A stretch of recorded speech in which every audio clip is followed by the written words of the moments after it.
اعوذ باللہ من الشیطان الرجیم بسم اللہ الرحمن الرحیم یعتذرون الیکم اذا رجعتم الیہم قل لا تعتذروا لن نؤمن لکم قد نبأنا اللہ من اخبارکم وسيرى الله عملكم ورسوله ثم تردون إلى عالم الغيب والشهادة فينبئكم بما كنتم تعملون سيحلفون بالله لكم إذا انقلبتم إليهم لتعرضوا عنهم فأعرضوا عنهم إنهم رجس ومأواهم جهنم جزاء بما كانوا يكسبون يحلفون لكم لترضوا عنهم فإن ترضوا عنهم فإن الله لا يرضى عن القوم الفاسقين الأعراب أشد كفرا ونفاقا وأجدر ألا يعلم حدود ما أنزل الله على رسوله والله عليم حكيم ومن الأعراب من يتخذ ما ينفق مغرما ويتربص بكم الدوائر عليهم دائرة السوء والله سميع عليم ومن الأعراب من يؤمن بالله واليوم الآخر ويتخذ ما ينفق قربات عند الله وصلوات الرسول ألا إنها قربة لهم سيدخلهم الله في رحمته إن الله غفور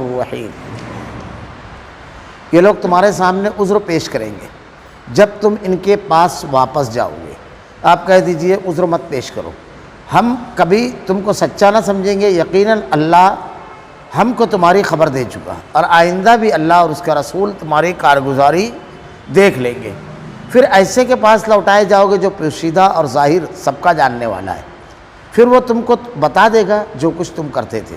ہاں، وہ اب تمہارے سامنے اللہ کی قسمیں کھائیں گے جب تم ان کے پاس واپس جاؤ گے تاکہ تم ان کو ان کی حالت پر چھوڑ دو، سو تم ان کو ان کی حالت پر چھوڑ دو، وہ بالکل گندے ہیں، ان کا ٹھکانہ جہاں دوزخ ہے، ان کاموں کے بدلے جنہیں وہ کیا کرتے تھے۔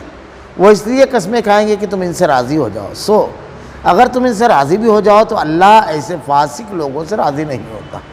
دیہاتی لوگ کفر اور نفاق میں بہت سخت ہیں اور ان کو ایسا ہونا ہی چاہیے، ان کو ان احکام کا علم ہی نہ ہو جو اللہ نے اپنے رسول پر نازل فرمائے ہیں، اور اللہ بڑے علم والا، بڑی حکمت والا ہے۔ وہ ان دیہاتیوں میں سے بعض ایسے ہیں جو کچھ خرچ کرتے ہیں اس کو جرمانہ سمجھتے ہیں، تم مسلمانوں کے واسطے برے وقت تو کیا منتظر رہتے ہیں، اور برا وقت تو انہی پر پڑنے والا ہے، اللہ سننے والا اور جاننے والا ہے۔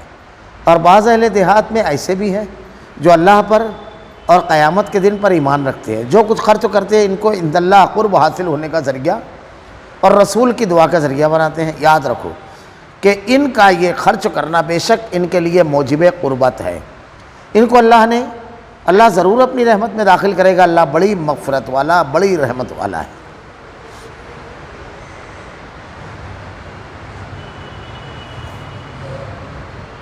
یعتذرون الیکم اذا رجعتم الیہم قل لا تعتذروا لن نؤمن لکم قد نبأنا اللہ من اخبارکم وسيرى الله عملكم ورسوله ثم تردون الى عالم الغیب والشہادہ فینبئکم بما کنتم تعملون۔ یہ لوگ تمہارے سامنے عذر پیش کریں گے جب تم ان کے پاس واپس جاؤ گے، آپ کہہ دیجئے کہ عذر مت پیش کرو، ہم کبھی تم کو سچا نہ سمجھیں گے، یقیناً اللہ ہم کو تمہاری خبر دے چکا اور آئندہ بھی اللہ اور اس کے رسول تمہاری کارگزاری دیکھ لیں گے۔ پھر ایسے کے پاس لوٹائے جاؤ گے جو پوشیدہ اور ظاہر سب کا جاننے والا ہے، پھر وہ تم کو بتا دے گا جو کچھ تم کرتے تھے۔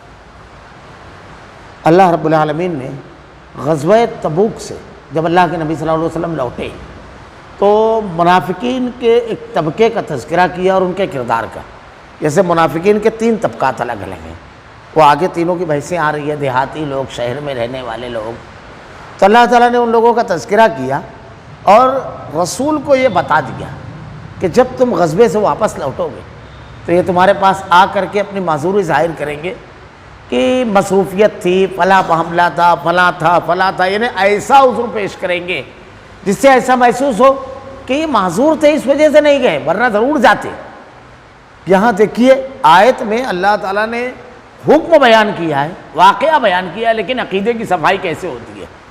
اللہ ارشاد فرمایا یہ لوگ تمہارے سامنے عذر پیش کریں گے کب؟ جب تم ان کے پاس واپس جاؤ گے۔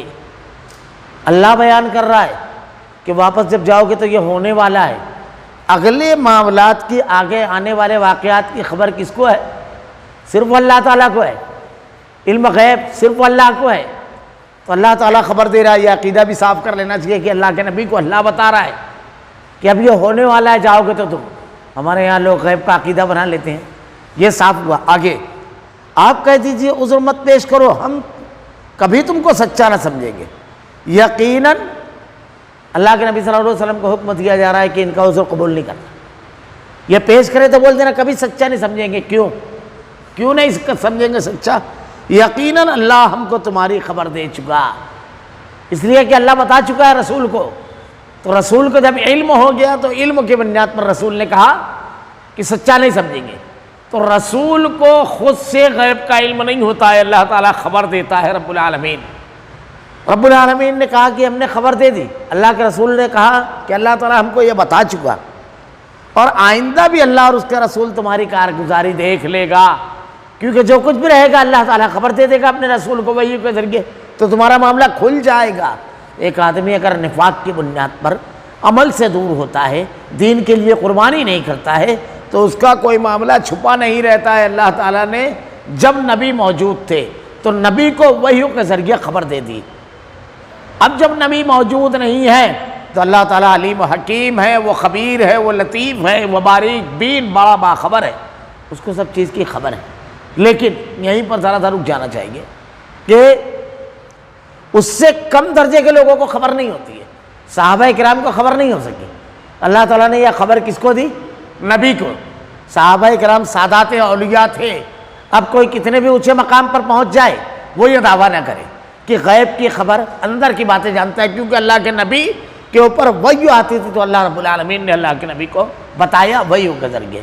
اسی کو اللہ تعالیٰ نے ارشاد فرمایا کہ اللہ کا رسول جو ہے کہ غیب بتانے میں وما ہوا علی الغیب بضنین، بخیل نہیں ہے، یعنی کوئی چیز چھپانا نہیں ہے، جو چیز اللہ تعالیٰ نے بیان کی کھل کر کے بیان کر دیتا ہے اللہ کا رسول، وہ اللہ تعالیٰ اس کے علم میں آتا ہے۔ ورنہ عقیدے کی جہاں تک بات ہے غیب کے علم کی، تو دوسری جگہ اللہ تعالیٰ نے اس کی وضاحت فرما دی کہ عقیدہ جب بنانے کی بات ہو تو اللہ کے نبی صلی اللہ علیہ وسلم ارشاد فرماتے ہیں کہ وَلَوْ كُنْتَ عَالِمُ الْغَيْبِ لَاسْتَكْثَرْتُ مِنَ الْخَيْرِ وَمَا مَسَّنِيَ السُّوءُ إِنْ أَنَا إِلَّا نَذِيرٌ وَبَشِيرٌ لِقَوْمٍ يُؤْمِنُونَ۔ کہہ دیجئے کہ میں غیب نہیں جانتا، وَلَوْ كُنْتَ عَالِمُ الْغَيْبِ لَاسْتَكْثَرْتُ مِنَ الْخَيْرِ، اگر آگے کا علم ہوتا تو ساری بھلائیاں میں جمع کر لیتا، مِنَ الْخَيْرِ وَمَا مَسَّنِيَ السُّوءُ، اور کوئی چیز مجھ کو برائی نہیں پہنچا، تکلیف نہیں پہنچا سکتی، کیونکہ آگے کا جب آدمی کو علم ہوتا ہے تو وہ جو نقصان ہے اس سے بچ جاتا ہے اور جو فائدہ ہے اس کو حاصل کر لیتا ہے۔ اب اللہ کے نبی غزوہ احد میں اس مقام پر کھڑے ہی نہیں ہوتے جہاں پر آپ کے دندان مبارک پر حملہ ہوتا اور آپ کے دندان مبارک شہید ہوتے، وہاں کھڑے ہی نہیں ہوتے، زخمی ہی نہیں ہوتے۔ بہت سارے واقعات ہیں۔ اللہ کے رسول صلی اللہ علیہ وسلم کھانا کھانے کے لیے بیٹھے، ایک صحابی نے آپ کے ساتھ کھانا کھایا، زہر تھا کھانے میں، صحابی کو وفات ہو گئی، آپ کے اخیر عمر میں زہر کے اثرات ہوئے، تو اللہ کے نبی وضاحت بھی کر رہے ہیں کہ بہت زیادہ آپ کو سوچنا نہ پڑے، اگر میرے پاس غیب ہوتا تو ہر اچھائی جمع کر لیتا اور ہر برائی سے بچ جاتا۔ اللہ رب العالمین کے بارے میں کہا وَلَوْ كُنْتَ، اللہ جانتا ہے وَلَوْ كُنْتَ عَالِمُ الْغَيْبِ لَاسْتَكْثَرْتُ مِنَ الْخَيْرِ وَمَا مَسَّنِيَ السُّوءُ إِنْ أَنَا إِلَّا نَذِيرٌ وَبَشِيرٌ لِقَوْمٍ يُؤْمِنُونَ، میں تو صرف ڈرانے والا اور خوشخبری دینے والا ہوں، نیک لوگوں کو جنت کی خوشخبری، گنہگاروں کو جہنم کے عذاب کی ہولناکی کی اطلاع دینے والا ہوں، بس میری اتنی ذمہ داری ہے۔ آئندہ بھی اللہ اور اس کے رسول تمہاری کارگزاری دیکھ لیں گے، پھر ایسے کے پاس لوٹائے جاؤ گے جو پوشیدہ اور ظاہر سب کا جاننے والا ہے، پھر صاف ہوگا معاملہ۔ اور کون جاننے والا ہے؟ کس کے پاس لوٹائے جائیں گے؟ اللہ کے، یہاں رسول کے ساتھ نہیں لگایا، صرف اللہ کے پاس، وہ پوشیدہ اور ظاہر سب اللہ جانتا ہے، پھر وہ تم کو بتا دے گا جو کچھ تم کرتے ہو۔ اس لیے جب تم کوئی عمل کرو تو یہ سوچ کر کے کرو کہ اللہ چھپے ہوئے اور کھلے کو دونوں جانتا ہے۔ ہم اپنے آپ کو بہت زیادہ نیک ظاہر کر رہے ہیں، اللہ تعالیٰ جانتا ہے۔ ہم اپنے آپ کو نیک نہیں ظاہر کر رہے ہیں، چھپ کر کے نیکیاں کر رہے ہیں، اللہ جانتا ہے۔ اللہ کسی نیکی کو ضائع نہیں ہونے دے گا، اور ریاکاری کو اور دکھاوے کو بھی اللہ تعالیٰ یا تو دنیا میں کھول دے گا، اور نہیں کھولا تو آخرت میں آپ بچنے اچھنے والے ہو نہیں۔ تو آپ اگر کوئی نیک کام کرتے ہو تو آپ کی کوشش رہتی ہے کہ آپ کا نام دکھے، آپ کا نام ہو، آپ کو شہرت ہو، آپ بالکل نمایاں ہو، تو سمجھ لیجئے اللہ محفوظ رکھے ہر مسلمان کو، اس سے آپ بہت بڑا نقصان کر رہے ہیں۔ سَيَحْلِفُونَ بِاللَّهِ لَكُمْ إِذَا انقَلَبْتُمْ إِلَيْهِمْ لِتُعْرِضُوا عَنْهُمْ فَأَعْرِضُوا عَنْهُمْ إِنَّهُمْ رِجْسٌ وَمَأْوَاهُمْ جَهَنَّمُ جَزَاءً بِمَا كَانُوا يَكْسِبُونَ۔ ہاں، وہ اب تمہارے سامنے اللہ کی قسمیں کھائیں گے، اب یقین کیسے دلائیں گے؟ قسم کھاؤ تو پھر پکی قسم کھا کے بول لو نا، بہت پکی بات رہتی ہے. اور یہ لوگ یہ سب کرتے ہیں کیونکہ زیادہ پالش کی ضرورت کس کو پڑتی ہے؟ ہمارے یہاں بزرگ کہتے تھے کون سے مال کو زیادہ پالش کی ضرورت پڑتی ہے؟ جو نقلی ہوتا ہے. اصلی تو خود چلا کر بولتا ہے میں اصلی ہوں، اس کو پالش کی ضرورت ہے. سونے کو ضرورت پڑتی ہے، ارے کچھ بھی لگاؤ سونا سونا ہی رہتا ہے، لیکن پیتل جب تک چمکے نہیں اس کی اپنی حیثیت ہی نہیں رہتی ہے. پالش کی ضرورت کس کو؟ تو قسم کھا کھا کر یقین کسی صحابی نے کھائی نہ، ضرورت ہی نہیں ہے. اندر باہر ایک جیسا ہے، نفاق نہیں ہے ان کے اندر. تو یہ جو لوگ بہت بڑا بڑا منہ پھوڑ کر کے بولتے ہیں، ڈینگ مارتے ہیں، سمجھ لو کس قبیلے کے ہیں. تو اللہ تعالیٰ کہتا ہے قسمیں کھائیں گے جب تم ان کے پاس واپس جاؤ گے تاکہ ان کو ان کی حالت میں چھوڑ دو. ہاں صحیح میں تھا یار، برابر تو بول رہا ہے، قسم کھا رہا ہے، حقیقت میں یہ حضر رہا ہوگا، چھوڑ دو.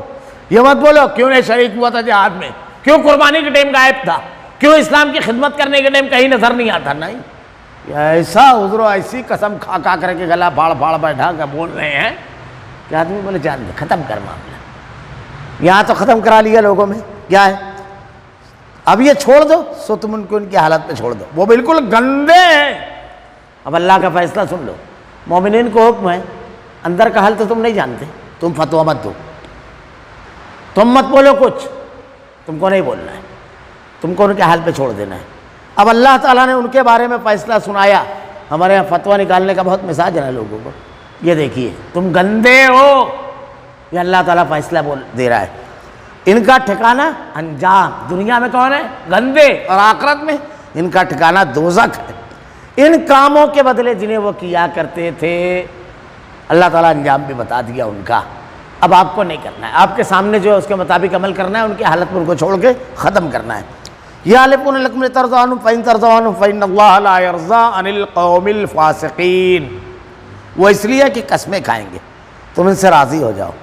سو اگر تم ان سے راضی بھی ہو جاؤ تو اللہ ایسے فاسق لوگوں سے راضی نہیں ہے. کیوں قسم کھا رہے ہیں؟ بات مان لی جائے، وزن پیدا کرنے کے لیے. اب اس سے بڑی کوئی بات ہے کہ میں قسم کھا رہا ہوں، مسجد میں بیٹھ کر بول رہا ہوں، بولتے ہیں نا لوگ، اس سے بڑی کوئی بات ہے؟ سچے آدمی کو یہ سب کی ضرورت پڑتی ہے. کیوں کرتا ہے آدمی یہ سب بتائیے. اللہ تعالیٰ یہاں منافقین کا جو بڑا زبردست مزاج پیش کر رہا ہے، اور جو شریعت کے احکامات اس پر غور کرنا ہے. لوگ ماننے میں ان کی عزت ویسے ہی بنی رہے، بغیر کام کیے وہ ویسے ہی بڑے، ارے یہ حضرت والا وضو کر کے تو نام لے ان کا ایسا رہے، وہی شاید ہیں عمل سے کورے دور. تو کیا ہے؟ کیوں کہ تم ان سے راضی ہو جاؤ. اب رسول راضی ہو جائے تو ختم ہو گئی نا بات، سبھی لوگ راضی ہو گئے، ختم ہو گئی بات. اللہ کیا کہہ رہا ہے سن لو. سو اگر تم ان سے راضی بھی ہو جاؤ تو اللہ ایسے فاسق لوگوں سے راضی نہیں ہوتا. رسول اگر راضی ہو جائے تو بھی اللہ راضی نہیں ہوتا. اب دنیا کے اندر دیکھو ہمارے یہاں عقیدہ کیا بنایا لوگوں نے، فاسق فاجر کوئی عمل نہیں کرے، اگر وہ کسی ولی کو راضی کر لے تو ختم بات. بولے کیا ہوا؟ عبد القادر کا دھوبی ہوں. کیا ہوا؟ بولے عبد القادر کا دھوبی ہوں. یہاں اللہ کہہ رہا ہے اگر تم راضی ہو جاؤ تو اللہ ایسے فاسق لوگوں سے راضی نہیں ہوتا. کن سے راضی ہوتا ہے؟ اللہ تعالیٰ آگے بتا رہا ہے. یہ بالکل غلط فلسفہ ہے کہ بندوں کو آپ راضی کر لو، حتیٰ کہ وہ رسول ہی کیوں نہ ہو، اور اللہ کی ناراضگی والا عمل کرو، اللہ ہرگز راضی نہیں ہوگا. راضی کس کو کرنا ہے؟ اللہ کو. یہ الٹی طرف لے کر جانا ہے. عقیدے، دین اور عمل پر حملہ کرتے ہیں جو ایسے واقعات بیان کر کے لوگوں کے عقیدے اور دین کو اور عمل سے دور کرتے ہیں. تباہ اور برباد کرنے والے لوگ ہیں. قرآن نہیں سمجھا انہوں نے، اللہ کے کلام کو، اللہ کی ہدایت اور رسول کی تعلیمات کو نہیں سمجھا. اللہ کے نبی صلی اللہ علیہ وسلم تو کہتے ہیں کہ تم زیادہ سے زیادہ نیکی کرو. اللہ کے رسول صلی اللہ علیہ وسلم تو نیکیوں کی بنیاد پر سناتے ہیں خوشخبری. نبی کی قربت، نبی کا رشتہ، یہ سب کام نہیں آئے گا. ہمارے یہاں تو سلسلے میں چلا گیا، دھوبی ہو گیا. تو اللہ کے نبی کا ہمیشہ ساتھ دینے والے حضرت ابو طالب ایمان نہیں لائے. کیا ہوا؟ اللہ تعالیٰ نے معافی کا اعلان کیا، اللہ کے رسول راضی تھے. غم کا سال کہا جاتا ہے عام الحزن. دو لوگوں کی وفات، حضرت خدیجہ الکبریٰ اور حضرت ابو طالب. اللہ کے نبی صلی اللہ علیہ وسلم کے بڑے زبردست حمایتی، چٹان کی طرح کھڑے رہے ہمیشہ مشرکین کے مقابل، لیکن ایمان نہیں تھا تو اور یہاں صرف ہو بھی تھا معلوم نہیں عقیدہ کیا تھا، عمل کیا تھا، کچھ نہیں، بس یہ بدعقیدگی ہے، یہاں اللہ نے بالکل صاف کیا۔ ایک ایک جملے میں قرآن عقیدہ اور یہ تمام بدعتیوں اور بدعقیدہ لوگوں کو عقیدے اور دین پر حملہ آوروں کو بالکل صاف کرتا چلتا ہے ایک ایک جملے میں۔ العرب اشد کفرا ونفاقا واجدر واللہ یعلم حدود ما انزل اللہ علی رسولہ واللہ علیم حکیم۔ دیہاتی لوگ کفر اور نفاق میں بہت سخت ہیں، ان کو ایسا ہونا ہی چاہیے۔ یہ دیہات کے جو لوگ تھے عربی، کفر اور نفاق میں بڑی شدت تھی ان لوگوں کا معاملہ بڑا عجیب تھا۔ اس کی وجہ کیا تھی؟ ایک آدمی کے اندر سختی، ایک آدمی کے اندر درستگی اور رحم کا جذبہ کیوں ختم ہوتا ہے؟ آپ دیکھیے کہ کفار کے واقعات جب آتے ہیں مسلمانوں کے ساتھ تو بچوں کو، معصوم بچوں کو قتل کرنا، عورتوں کی عصمت لوٹ لینا اور ایسے اذیتناک کام کرنا۔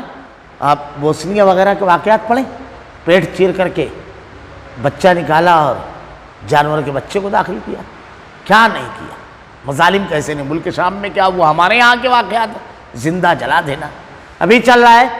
ایک خاتون کا کتنے لوگوں نے، پورے واقعات ابھی چل رہے ہیں، کتنے لوگوں نے اس کی عزت سے کھیلا۔ یہ سب درندگی جو ہوتی ہے کیوں آتی ہے اور نرمی کیوں آتی ہے؟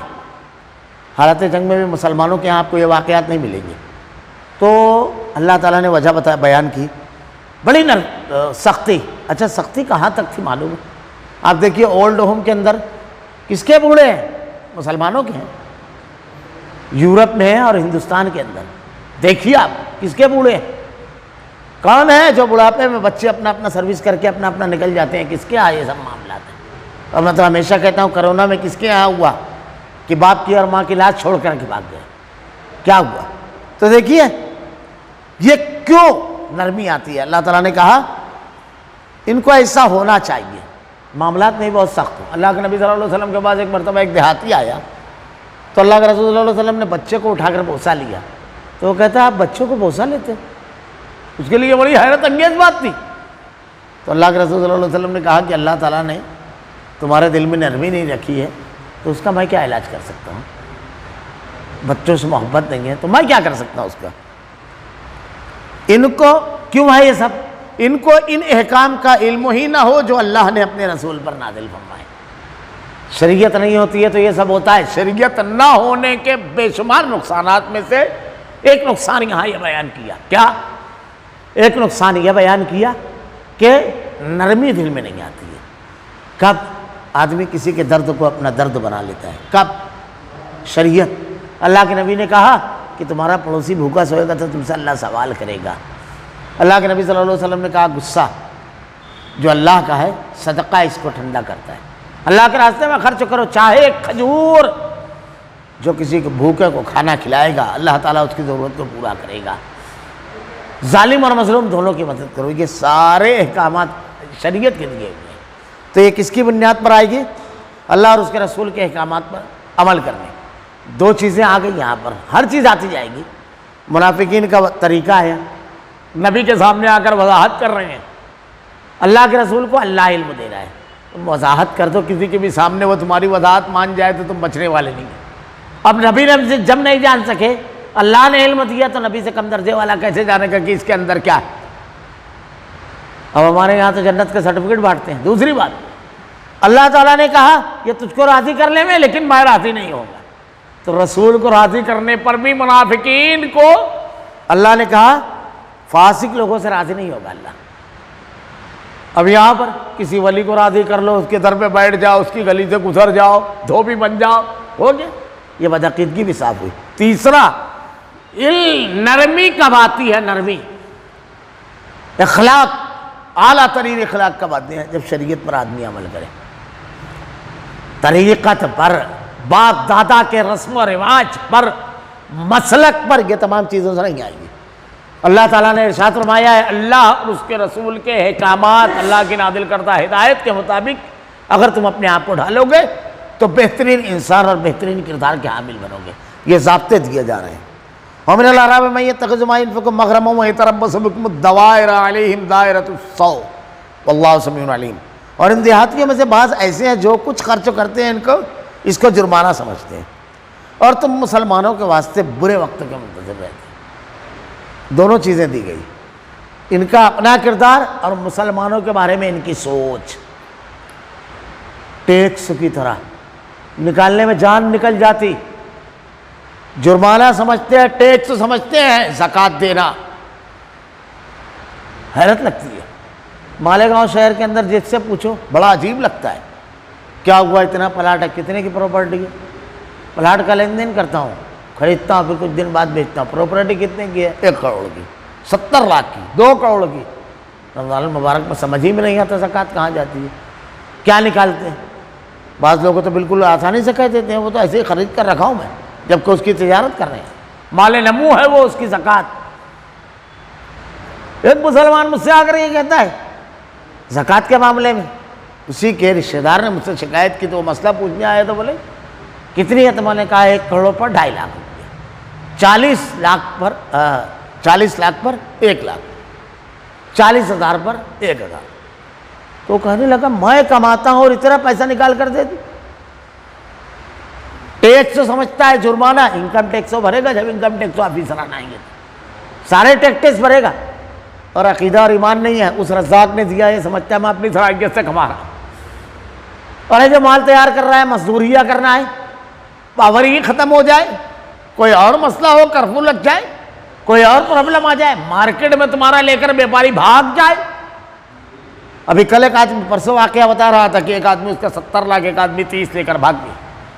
کیا کر لو گے آپ اپنی صلاحیت پر؟ یہ تمام فسادات، رکاوٹیں اور مال کے بڑھنے کے نہ بڑھنے کے اسباب، اللہ تعالیٰ ان سب سے حفاظت فرماتا ہے۔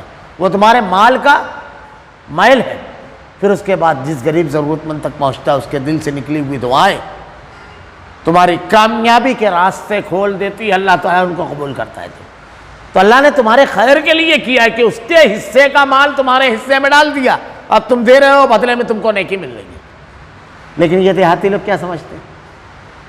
اچھا دوسری بات، جرمانہ سمجھتے ہیں۔ دوسری بات، اللہ تعالیٰ 5 سوال ہر شخص سے قیامت کے روز کرے گا، اس کو جواب دیے بغیر ایک قدم آگے نہیں بڑھا پائیں گے۔ عمر کہاں گزاری، مال کہاں کمایا، کہاں خرچ کیا، جوانی کہاں گزاری، جو علم حاصل کیا اس پر کتنا عمل کیا۔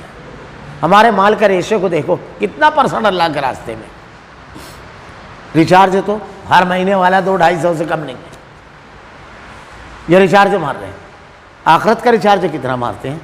روزانہ کی چائے پان کا خرچ ہو، ہر آدمی کا جیب خرچ ہوتا ہے، آخرت کے لیے ہم کتنا کر رہے ہیں؟ گھر بنانا ہے، اس کے لیے دھیرے دھیرے دھیرے، قسطواری میں نہیں جم رہا ہے تو روکڑا قسطواری میں پلاٹ خرید رہے ہیں، سب ہو گیا، اس کے بعد کچھ نہ کچھ رہنا چاہیے آڑے گاڑے وقت کے لیے، آخرت کے لیے کچھ رہنا چاہیے۔ ہمارے یہاں کتنا حساب ہے یہ دوسروں سے نہیں، ہم اپنے اس دل سے پوچھیں جس میں ایمان ہے، جو اللہ کی محبت میں دھڑکتا ہے، رسول کی تعلیمات ماننے کا جو دعویٰ کرتا ہے، اس سے پوچھیں کہ ریشو کیا ہے۔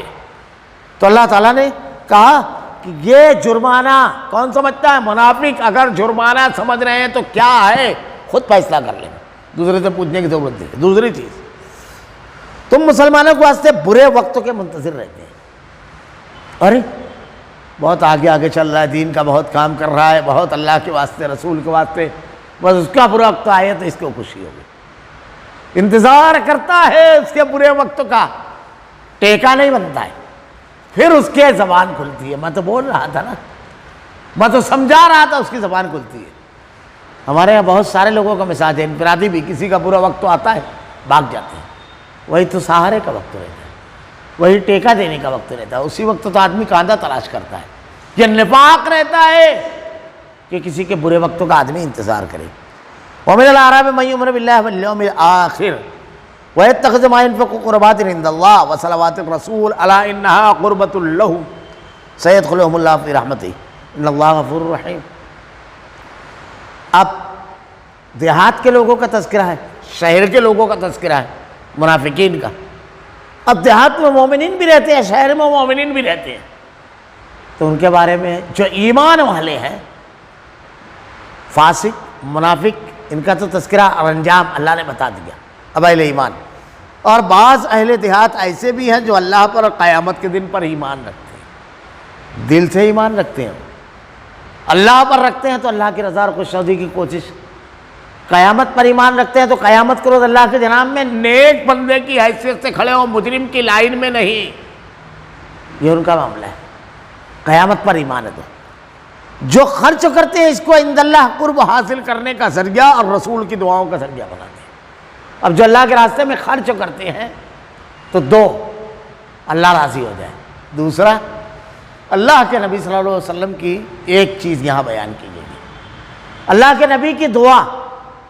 اللہ کے رسول صلی اللہ علیہ وسلم کسی کو بھی کوئی نیک کام کرتے دیکھتے تو آپ دعا کرتے تھے اس کے لیے۔ ایک مرتبہ ایک دیہاتی آئے اور آ کر کے صدقہ لے کر کے آئے۔ اللہ کے نبی صلی اللہ علیہ وسلم نے، صحیح مسلم کی روایت ہے کہ اے اللہ ابو اوفا کی آل پر رحمت نازل فرما، آپ دعا کرتے تھے۔ تو نیک آدمی سے دعا کرواتا ہے آدمی، تو آدمی اللہ کے نبی کے سامنے جب لا کر کے اللہ کے مال کو پیش کرتا تو اللہ کے رسول دعا کرتے ہیں۔ ہم کسی غریب کو دیں گے تو دعا نکلے گی اس کے دل سے، اللہ بھی راضی ہوگا۔ تو صدقے کے دو فائدے تو یہیں پر بیان کر دیے، اور بیان کیا گیا ہے مال کو بڑھائے گا، اللہ کے غصے کو ٹھنڈا کرے گا، مصیبت اور تکلیف کو دور کرے گا، بیماریوں سے بچے گا، قبر میں جب عذاب آئے گا سامنے سے تو صدقہ اس کو روکے گا۔ بے شمار فائدے ہیں۔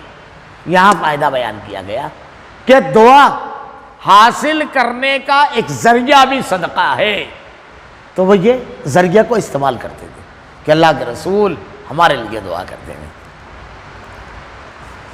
اور اللہ کے نبی کی دعا قبول ہوتی ہے۔ پھر اللہ کے رسول صلی اللہ علیہ وسلم نے ارشاد فرمایا 3 لوگوں کی دعا اللہ رب العالمین قبول کرتا ہے، 3 لوگوں کی، مظلوم، مسافر اور والدین کی۔ پھر اللہ کے نبی صلی اللہ علیہ وسلم نے غریب، مستحق، جو ضرورت مند ہے، دل سے جب دعا نکلتی ہے تو اللہ رب العالمین اپنے بھائی کے لیے جو دعا کرتا ہے بندہ مومن تو اللہ تعالیٰ اس کی دعا کو قبول فرماتا ہے رب العالمین۔ ایک آدمی کی مدد کی آپ نے، ضرورت مند کی ضرورت کو پوری کیا، الفاظ نہ ادا کرے، صرف سر آسمان کی طرف اٹھا لے اور آنسو آ جائے کہ اس نے میری عزت، میری حمیت، میری غیرت کو دبا کر، محفوظ رکھ کر، چھپا کر کے میرے برے وقت میں جو کھڑا ہوا ہے، اللہ اس کے اوپر برا وقت نہ آنے دے، ختم ہو جائے گی بات۔ آپ مل گیا سب، جو دیا اس سے بہت زیادہ بڑھ کر کے۔ یہ دعا حاصل کرنے، ہمدردی حاصل کرنے، دلوں میں جگہ حاصل کرنے، محبت حاصل کرنے، اللہ کی رضا اور خوشنودی، رسول کی تعلیمات پر عمل، بے شمار فوائد کی آماج گاہ ہے۔ تو اللہ تعالیٰ نے یہاں پر ان لوگوں کا تذکرہ کرتے ہوئے ایک چیز بیان فرمائی، یاد رکھو ان کا یہ خرچ کرنا بے شک ان کے لیے موجب قربت ہے، ان کو اللہ ضرور اپنی رحمت میں داخل کرے گا۔ اب دیکھیے اللہ کی رحمت میں کون داخل ہوگا؟ قریب کون ہے اللہ کے؟ کون ہے؟ کسی کا مرید بن گیا وہ، کسی کا دھوبی بن گیا وہ، کون ہے؟ اللہ یہاں بیان کر رہا ہے، عقیدہ صاف کرتا چلتا ہے اللہ رب العالمین، ایمان اللہ پر، قیامت پر ایمان، عقیدہ سیدھا، توحید ہے، گناہوں سے بچنا ہے، اب اس کے ساتھ نیک عمل کرنا ہے۔ نیک عمل میں کیا؟ اللہ کے راستے میں صدقہ کر رہے ہیں، نیک عمل کر رہے ہیں، عمل کی بنیاد پر، عقیدے کی بنیاد پر، ایمان کی بنیاد پر اللہ کا قرب حاصل ہو رہا ہے۔ ان کو اللہ ضرور اپنی رحمت میں داخل کرے گا، کن کو؟ جو اللہ کی نازل کردہ ہدایت کے مطابق اپنے آپ کو ڈھالتے ہیں اور اللہ کے احکامات کو مانتے ہیں، اس کی بنیاد پر قرب ملے گا، نہ کہ لوگوں کے ذریعے۔ ورنہ پہلے ہی اللہ تعالیٰ نے کہہ دیا کہ رسول تیرے پاس آ کر کے وہ معافی مانگ رہے ہیں، کیا ہے؟ اگر تو ان سے راضی بھی ہو جا تو اللہ ایسے فاسق لوگوں سے راضی نہیں ہوتا، تو رسول کو بھی راضی کر لو گے تو کوئی فائدہ نہیں ہے۔ تو رسول سے کم ہے پیر، جن کو تم نے بنایا، یہ بدعقیدگی، اس کو بھی اللہ تعالیٰ نے صاف کیا۔ تو اللہ تعالیٰ نے کہا اب یہیں پر رک کر اور ایک چیز سمجھ لیجیے، ہم اللہ کا قرب حاصل کرنا چاہتے ہیں، اللہ ضرور اپنی رحمت میں داخل کرے گا، اپنی رحمت، اس کی رحمت میں داخل ہونا چاہتے ہیں، فارمولہ پورا دے دیا گیا ہے۔ کیا؟ اللہ پر ایمان، اللہ پر ایمان رہے گا تو اللہ کے احکامات کی خلاف ورزی نہیں رہے گی، والذین آمنوا اشد حبا للہ، اہل ایمان کی محبت اللہ کے لیے بڑی شدید ہوتی ہے۔ اب اللہ کے ہر حکم پر عمل کرے گا، اس کی نافرمانی سے اپنے آپ کو روکے گا۔ آخرت پر ایمان، آخرت کی تیاری کرے گا۔ اللہ کے جناب میں جب کھڑا ہو تو مجرم کی حیثیت سے خوف ہوگا اس کو، بالکل معاملات بندوں سے سیدھے رکھے گا، اور جو اللہ نے اس کو عطا کیا ہے اس کو اللہ کے راستے میں اللہ کی رضا کے لیے خرچ کرے گا۔ اللہ ان اللہ غفور رحیم، اللہ بڑی مغفرت اور رحمت والا ہے۔ اللہ کی رحمت، اس کا قرب اور اس کی مغفرت کا طالب آدمی ان اعمال کو کرے۔ اللہ نے ضابطہ پیش کر دیا، آدمی اپنے آپ کو اس کے مطابق ڈھال لے۔ اللہ رب العالمین سے دعا ہے کہ رب العالمین تیری رحمت، تیری مغفرت، تیرا قرب حاصل کرنے کے جو ذرائع تو نے بیان فرمائے، رب العالمین ان ذرائع کو حاصل کرنے، ان پر عمل کرنے کی توفیق دے۔ جس کی بنیاد پر تو ناراض ہوتا ہے رب العالمین، ان تمام چیزوں سے ہماری حفاظت فرما۔ الہ العالمین تیرے کلام کی آیتیں اور تیرے نبی کی احادیث کو ہمارا کردار و عمل بنا دے، ہمارا خاتمہ ایمان پر فرما۔ ربنا لا تزغ قلوبنا بعد إذ هديتنا وهب لنا من لدنك رحمة إنك أنت الوهاب۔ سبحانك اللهم وبحمدك أشهد أن لا إله إلا أنت أستغفرك وأتوب إليك۔